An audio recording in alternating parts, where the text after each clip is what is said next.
Hello guys, welcome to our YouTube channel, and today we are going to learn how to add friends on Duolingo. So if you want to add new friends on Duolingo, so to do that what you have to do is just simply open up your Duolingo.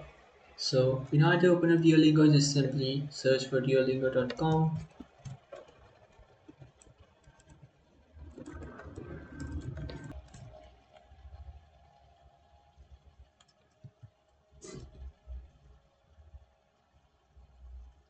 After searching for duolingo.com, now what you can do is just simply log into your account. After logging into your account now, if you want to add friends, then what you can do is just simply tap on the profile option which is on the left side of your screen.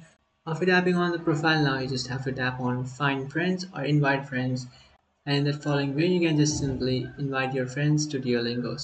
And after entering the username, you can just simply invite it to your Duolingo friends list. So that's it guys, this is how to add friends on Duolingo. If you find this video helpful, don't forget to like and subscribe to our channel. If you have any doubts, feel free to comment below. Thanks for watching.